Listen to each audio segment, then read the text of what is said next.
పాటు ఉన్నారు founder of serum lux clinics doctor Mounika dermatologist and so many questions ఉన్నాయి shootout చేయడానికి and very common questions let's shootout some questions.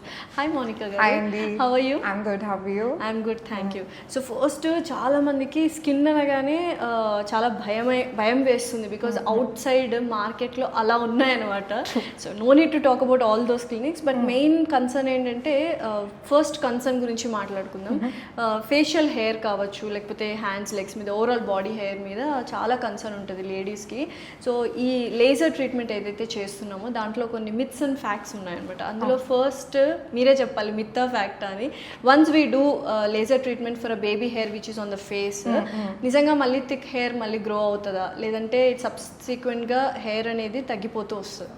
మీరు అడిగిన క్వశ్చన్కి బేబీ హెయిర్కి మనం లేజర్ హెయిర్ రిడక్షన్ చేయొచ్చా లేదా పాయింట్ ఈజ్ ఏంటి అంటే అండి, when you have very fine hair మనం పీచీ ఫజ్ అంటాం దానికి హెయిర్ ఒక్కొక్కసారి ఏమవుతుంది అంటే డిపెండింగ్ అపాన్ ద టెక్నాలజీ, మీ మెషిన్కి ఏ టెక్నాలజీ అయితే ఉందో దాన్ని బట్టి మనం చూస్ చేసుకోవాలన్నమాట. ఓకే, సో మెషిన్ని బట్టి వీ హ్యావ్ టు డిసైడ్. అంటే బేబీ హెయిర్ ట్రీట్ చేయడానికి ఒక మెషిన్, థిక్ హెయిర్ ఉన్న వాళ్ళకి ఒక మెషిన్ ఉంటుంది అనమాట. అండ్ ఈవెన్ మన స్కిన్ కలర్ టైప్ బట్టి కూడా మనకి డిఫరెన్స్ అన్నది ఉంటుంది. కానీ కొన్ని క్లినిక్స్లో ఒకటే మిషన్ అందరికీ వాడేస్తారండి. హౌ ప్యాథటిక్ ఇట్ ఈస్ కదా నిజంగా. సో ఏం నిజంగానే ఇది మిత్ ఆర్ ఫ్యాక్టా మరి? I would say both. ఎందుకంటే కొన్ని సర్టెన్ టైప్స్లో ఏమవుతుందంటే మీకు బాగా సన్న హెయిర్ ఉన్నప్పుడు ఎనర్జీ ఓవర్గా డెలివర్ అయితే every doctor what they will do is ఇక్కడ ఈ పారామీటర్స్ వాడాలి, ఈ ఏరియాలో ఇంత పారామీటర్స్ వాడాలి, ఈ ఏరియాలో ఇంత పారామీటర్స్ వాడాలి, అలా ఉంటుంది. యూనివర్సల్గా you cannot do one parameter. So ఒక దగ్గర మీకు థిక్ హెయిర్ ఉంది, ఒక దగ్గర కొంచెం చాలా పల్చగా ఉందనుకోండి, సేమ్ థిక్ హెయిర్ పారామీటర్స్ మనం థిన్ హెయిర్కి వాడిన vice versa anything energy deliver అనేది హెవీగా అవుతుంది అన్నమాట. అలా అయినప్పుడు there is a chance that you have new growth that is called paradoxical hair growth అనమాట. అలా కాకుండా there are certain machinery that treat fine hair. అలా ఉన్నప్పుడు you don't have any problem. It all depends upon the machine and the person that is handling the machine. So it is both a myth and a fact also. డెర్మటాలజిస్ట్కి క్లియర్గా తెలిసి ఉండాలి, patients history మొత్తం తెలిసి ఉండాలి about the skin type and texture అనమాట. So ఎన్ని sittings యూజువల్గా particular ideal number of sittings అని ఉంటుంది కదా, సో ఎన్ని సిట్టింగ్స్ అవి? So that also depends on machinery అండి. For the machinery that we have here it is called long pulse and YAG technology అనమాట. దానిలో ఏంటి అంటే compared to other diode lasers you will need lesser number of sessions, you will get result in lesser number of sessions. ఇప్పుడు for suppose మనం face అనుకోండి, lower face, we require about 4 to 6 sessions అనమాట. అలా we'll decide on patient hormonal status value చూసుకోవాలి మనము, and the stress conditions చూసుకోవాలి. So their life style బట్టి కూడా మనకి number of sessions everything depend అవుతుంది. అయితే కొంతమంది ఫీమేల్స్కి సెకండరీ సెక్షువల్ క్యారెక్టర్స్ ఎక్కువగా కనిపిస్తుంటాయి బికాస్ ఆఫ్ పీసీఓడి కావచ్చు, పీసీఓస్ కావచ్చు. వాళ్ళకు different machine and different sittings అనేవి ఉంటాయి. డిఫరెంట్ మెషినరీ కాదండి, ఇదే మెషినరీ ఉంటుంది. బట్ వాళ్ళకి ఏంటి అంటే when you have PCOS or any other hormonal situation like hirsutism అంటే బాగా మేల్ లాగా ఎక్కువ హెయిర్ వచ్చేస్తుంటుంది అనమాట. అట్లాంటి కండిషన్స్లో ఏంటి అంటే anything that is with skin కానీ ఎట్లా ఉంటుందంటే you have to treat your self internally and treat on surface also. So మేము ఇప్పుడు నేను ఉట్టి లేజర్ చేసి లోపల నుంచి మీరు ట్రీట్మెంట్ ఇంటర్నల్గా if you don't create a treatment parameters అది కూడా వర్కౌట్ అవ్వదు. అలానే ఓన్లీ మనం ఇప్పుడు పీసీఓఎస్ని ట్రీట్ చేసుకుంటాం ఆటోమేటిక్గా ఫేషియల్ హెయిర్ పడిపోతుంది అంటే అలా కూడా కావాలి. So they both go hand in hand. You have to treat your self internally and on the surface also. And regular maintenance and follow-ups కూడా ఉండాలా? True.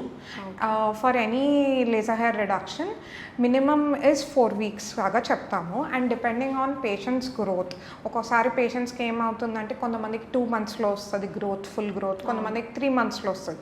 So what we do is is we track them down after every 1 month. Okay. We ask their pictures, అట్లా track చేసి వాళ్ళ growth బట్టి మనం next appointment అన్నది schedule చేసుకుంటాం. Perfect. So ఒక క్లారిటీ అయితే వచ్చేసింది మాకు laser hairs. Next moving on to the next topic.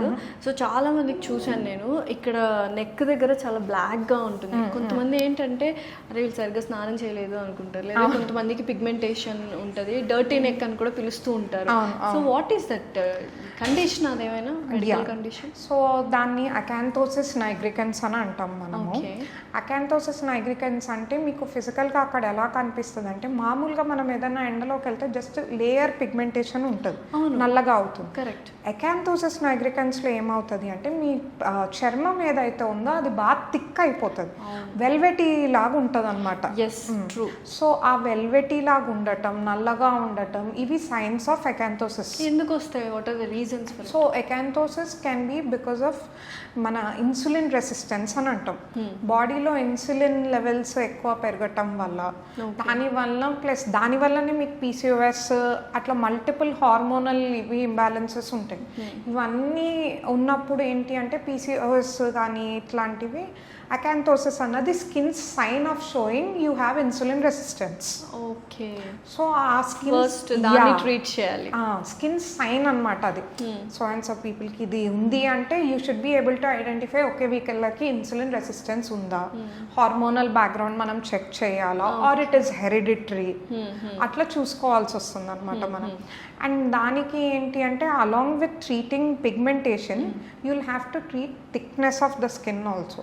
దానికి మనకి చాలా రకాల ట్రీట్మెంట్స్ కానీ, మెడికల్ బేస్డ్ ట్రీట్మెంట్స్ కానీ, లేకపోతే ఇన్ క్లినిక్ ట్రీట్మెంట్స్ కానీ ఉంటాయి.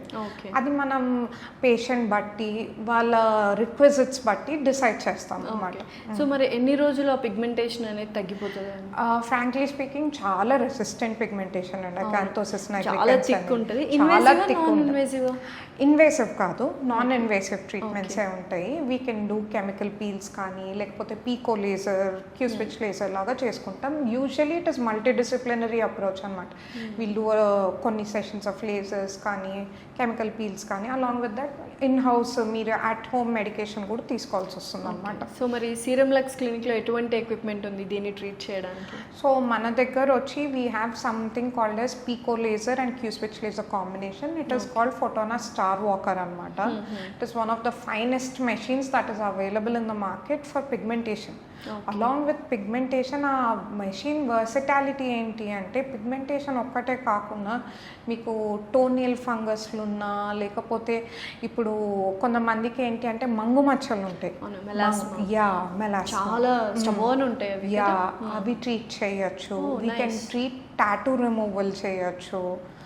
And we can treat acne and we can treat LHR also with that. And also lot of people ఇప్పుడు ఏంటి అంటే ఫేస్ పైన హెయిర్ నచ్చక బ్లీచ్ చేస్తూ ఉంటారు, కెమికల్ బ్లీచింగ్, గోల్డ్ కలర్ లో మారిపోతుంది. సో ఆ కెమికల్ బ్లీచింగ్ వల్ల ఏంటి అంటే మీ హెయిర్ తో పాటు మీ స్కిన్ కూడా డ్యామేజ్ అవుతుంది. So if you want to get that chemical bleach effect, అది మనం ఈ లేజర్తో చేయొచ్చు. Wow, super. సో హెయిర్ అంతా బ్లీచ్ అవుట్ అయిపోతుంది in single session. So advanced machineries use చేస్తే ఏంటంటే సైడ్ ఎఫెక్ట్స్ అనేవి చాలా మినిమల్గా ఉంటాయి. అది బెస్ట్ కదా యాక్చువల్గా. Like instead of same affordable ప్రైస్లోనే ఉంటుందా ఏంటి? నన్ను చాలా మంది క్వశ్చన్ అడుగుతున్నారు, సీరం లక్స్ అని పెట్టారు, లగ్జరీస్గా పెద్ద ప్రైస్ ప్యాకెట్సా? No, we believe in giving luxury in terms of treatments, but at a very economical price range. Okay. So next the major question and major confusion అనేది సన్ స్క్రీన్స్ గురించి. అసలు నిజంగా కొంతమంది సన్ స్క్రీన్స్ వాడమంటారు, వాడొద్దంటారు, వాడితే ఎటువంటి వాడాలి? What is this all going around sunscreens? So బేసిక్గా sunscreen అన్నది, if you ask me to pick one thing for my entire life, it would be sunscreen. ఎందుకు అంటే సన్ స్క్రీన్ అన్నది మనకు ఎలాగైతే న్యాచురల్ ఏజింగ్ ఉంటుందో, there is a whole thing called as photo ageing అనమాట. Photo ageing అంటే ఇప్పుడు మనకు సన్లైట్, ఇప్పుడు ఈ పైన లైట్స్, ఈ లైట్స్ వల్ల మన స్కిన్ అన్నది ఇంటర్నల్గా డ్యామేజ్ అవుతూ ఉంటుంది. ఇప్పుడు చాలా మంది ఐటీ ఎంప్లాయీస్ వీళ్ళు ఉంటారు, they set in the front of the system for a long while, exactly ఆ విజిబుల్ లైట్, బ్లూ లైట్ వల్ల కూడా మనకి స్కిన్ అన్నది డ్యామేజ్ అవుతూ ఉంటుంది అనమాట. సో ఎలా ఉంటుందంటే if people are getting aged at 50 or 60 ageing signs వస్తే మనకి ఈ లైట్ ఎక్స్పోజర్ వల్ల if you don't apply a sunscreen ఆ ఏజింగ్ సైన్స్ మనం 25, 30, 40కే చూస్తాం అన్నమాట. 25 కూడా చూస్తాం.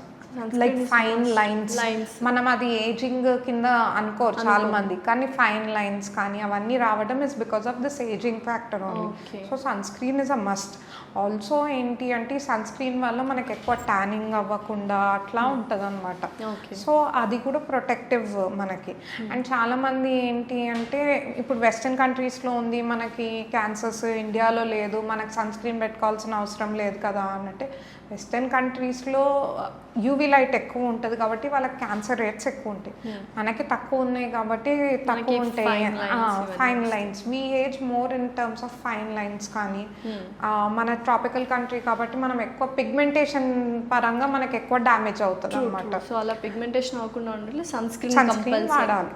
Okay, so every morning compulsory respect of మీరు ఎండలో వెళ్ళినా వెళ్ళకపోయినా లైట్ వల్ల కూడా మనకి సన్ స్క్రీన్ అనేది. చాలా మంది ఏం చెప్తారంటే వచ్చి మేము ఏం చేయం మేడం, ఇంట్లోనే ఉంటాం, కుకింగ్ చేసుకుంటాము. కుకింగ్ చేస్తున్న మీ పక్కన విండో ఉంటుంది అంటే ఉంటుంది మేడం, ఫుల్గా సన్ లైట్ వస్తుంది, అది కూడా సన్ ఎక్స్పోజరే. కరెక్ట్, అది వేడి కూడా ఎక్స్పోజర్. సో మనం ఇండోర్స్ ఉన్నా కూడా సన్ స్క్రీన్ అన్నది కంపల్సరీ అనమాట. అదొక డైలీ రిచువల్ రొటీన్ లాగా you can start. For people that go outdoors మేము యూజువల్గా చెప్పేది ఏంటి అంటే మీరు బయటికి వెళ్ళే 20 minutes ముందు సన్ స్క్రీన్ అప్లై చేసుకోండి.